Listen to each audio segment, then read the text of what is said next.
केले अभी लगे नहीं है, बंदर आ गया खाने को, फूल ही खा देता है। केले कहाँ से होता है, निश्चिंत होके बैठा। ये धौले का फूल है, काफ़ी खूबसूरत दिखाई देता है।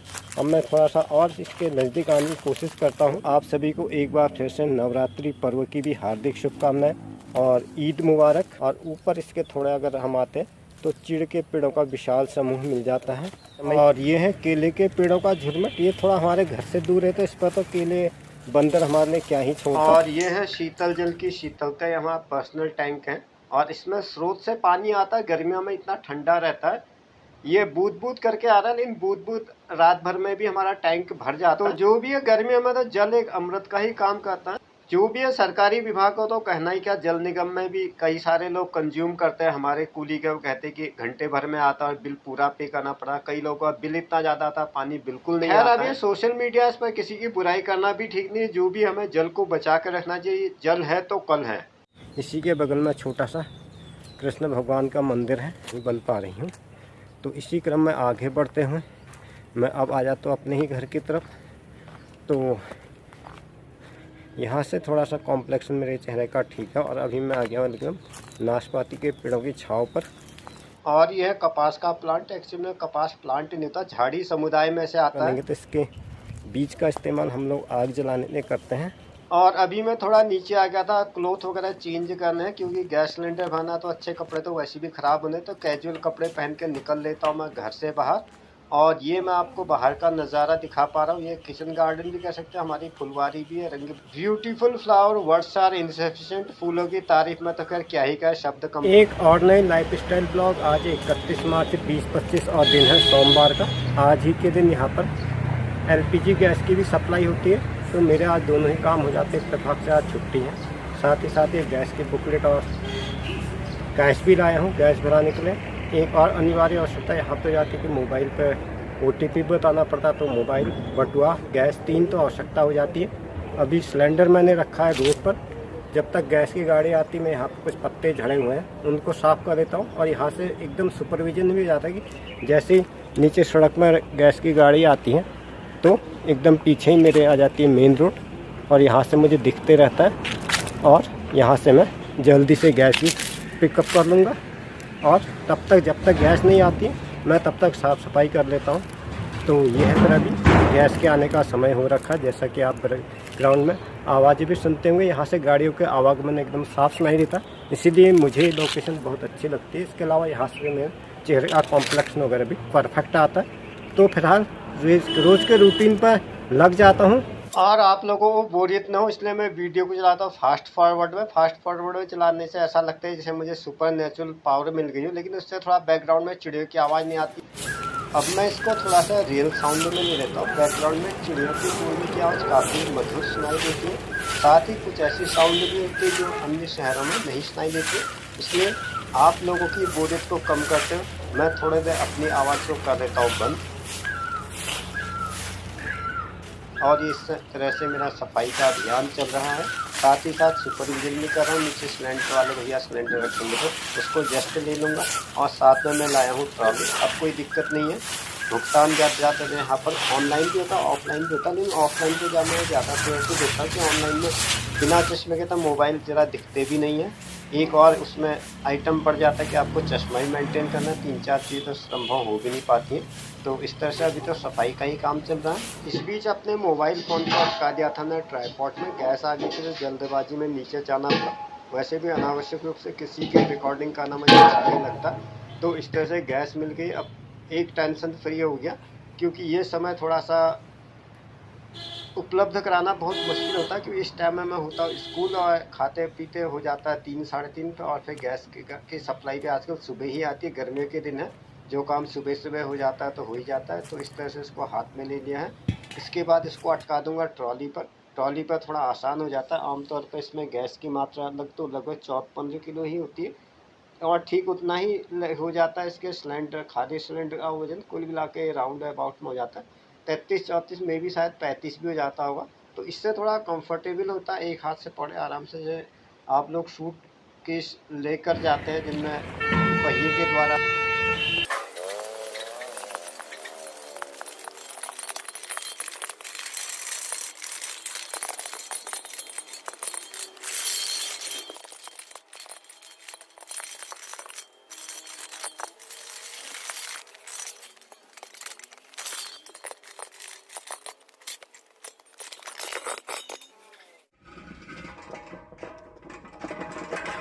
और इस तरीके से एक काम मेरा पूरा हुआ। काम बहुत सारे, कहने का मतलब ये गृहस्थी का काम या घर के अंदर का काम तो कभी ख़त्म ही नहीं होता। एक बार जो घर के अंदर घुस गया तो पहाड़ों में भी अब गर्म होने लगा है। हालांकि मैदानी क्षेत्र की अपेक्षा यहाँ पर लू नहीं चलती है, फिर भी 5-10 डिग्री का अंतर होता है। और ये कच्चे पपीते हैं, इनका रायता बहुत अच्छा होता है, पकने तक तो चिड़िया अथवा बंदर ने खा जाता। और शाम के टाइम में मैं आ जाता हूँ किचन गार्डन में। ये है नींबू का पेड़, और नींबू में पता नहीं इस बार क्या बीमारी लगी, खुद ब खुद गिरने लगे। और इसको धोती के सहारे से इसलिए बांधा गया ताकि जंगली जानवरों से हमारा धनिया सुरक्षित रहे। देखते हैं कब तक सुरक्षित रहता है। हालांकि अब इसमें बीज बनने का समय हो गया तो थोड़ी पत्तियां कम हो गई है। जाड़ों भर हमने इसका इस्तेमाल धनिए का अपनी दाल और सब्जी में किया है। और पहाड़ का धनिया खुशबू में काफ़ी अच्छा होता है मैदानी अपेक्षाकृत। हालांकि पहाड़ी धनिया का उत्पादन इतना ज़्यादा नहीं होता, उत्पादन कम होता है, लेकिन फिर भी इसमें खुशबू काफ़ी अच्छी होती है। अब थोड़ा गर्मी बढ़ने लगी है तो इनको भी पानी की ज़रूरत पड़ने लगी है। तो इनमें पानी देने के लिए ये मैंने इस पर पाइप में एक फिरकी आती है, फिरकी अगर आप लगा लेते हैं तो आपको सुपरविजन करने की ज़रूरत नहीं होती है। साथ ही साथ पानी की भी काफ़ी बचत होती है। इसको आप फाउंटेन भी कह सकते हैं। इस तरह का उपकरण आता है जिसमें एक सिरे पर हम पाइप को लगा देते हैं और इसको जस्ट अटका देना होता है ज़मीन पर किसी भी प्लेन सरफेस में। बाकी क्या करता है, पानी के फ्लो से खुद ब खुद रोटेट होता है। और इस तरीके से एक तरफ से मैंने इसको जोड़ दिया पाइप में, और पानी जहाँ पर पाइप का एंड पॉइंट है इसको जस्ट टच कर देना, धक्का दे करके अंदर इसको जब घुमा देते हैं तो खुद ब खुद ये सिंचाई देने लगता है। और चौतरफा इसमें पानी बराबर आपूर्ति होती रहती है। बस 5 मिनट के बाद हम इसका स्थान खिसका देते हैं। और इससे दो फायदे होते हैं दोस्तों। एक तो आपको पाइप लेकर खेत में हंस में खड़े रहने की जरूरत नहीं होती है थोड़ा, और दूसरा है कि अगर आप पाइप से डायरेक्ट पानी डालते तो पानी काफ़ी कंज्यूम होता है। तो इस तरीके से मैंने सिंचाई करने में लग जाता हूँ, और एक काफ़ी अच्छा व्यू भी दिखाई देता है। एक तरह से बराबर पानी बढ़ता है, और पानी का फ्लो जितना तेज होगा उतनी तेजी से रोटेट होता है। अगर आप इसको चढ़ाई वाले जगह पर रखेंगे तो उतना अच्छा रोटेट नहीं होता, और ढलान वाले पे बहुत अच्छा रोटेट होता है और काफ़ी अच्छा भी दिखाई देता है। और पानी भी जरूरी हो गया पेड़ पौधों को, तो इस तरह से मैं देता हूँ पानी। थोड़ा मोबाइल को भी बचाना, इसलिए दूर दूर से ही इसका वीडियो में शूट कर रहा हूँ। अब इसको दूसरी जगह पर ले जाने के लिए जस्ट पकड़ करके रख देना, किसी भी दूसरी जगह में मैं रख देता हूँ। और ये है धनिया के साथ साथ यहाँ पर है अभी मूली भी तैयार हो गई है, मूली के बीज। हालांकि अब मूली की ऋतु चले गई है। पहाड़ का मूला अलग होता है और देश का जो सलाद वाला होता है लंबी मूली अलग होती है। पहाड़ के मूले को पहाड़ी मूला कहा जाता है। और इसको इस तरह से उठाया जाता है दोस्तों, उठा कर जस्ट दूसरी जगह पर मैं इसमें पुट डाउन कर लेता हूँ किसी प्लेन सरफेस में, और वहाँ पर ये रोटेट होना इसका ज़रूरी होता है। तो कई बार क्या होता है, इसके आसपास की जो वनस्पतियाँ वो भी इसकी रुकावट में अवरोध उत्पन्न करती है। इसको तो इसको प्लेन सरफेस में रखना पड़ता है जहाँ पे ज़्यादा हरियाली कम से कम हो, तो आराम से रोटेट हो जाता है अपने चौतरफा। जलधारा जो है वनस्पतियों को देते रहता है। ये काफ़ी अच्छा तरीका लगा मुझे। तो इस तरह से ये है हमारा किचन गार्डन। इसको भी मैं काफ़ी सारे ब्लॉग्स में दिखाता रहा हूँ।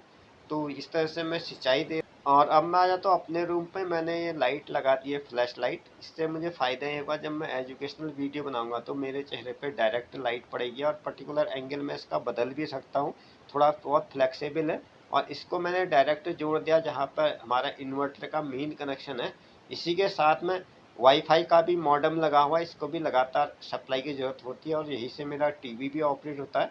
तो इसमें एक मैंने प्लग का पॉइंट फिलहाल छोड़ा है अभी, हालांकि ये काम पूरा नहीं हुआ है। तो और अगले दिन इस तरह से ये है प्रातःकालीन दृश्य। अगले दिन फिर वही पहले के माफिक लाइफ चालू हो जाता है, साफ़ सफाई का काम। उसके बाद दैनिक रूटीन हो जाता है, और अखबार लेकर खाने पीने तक 8-8:30 बज जाता है। तो लगभग सारे घरों में ये दैनिक दिनचर्या का शेड्यूल लगभग इक्वल ही रहता है।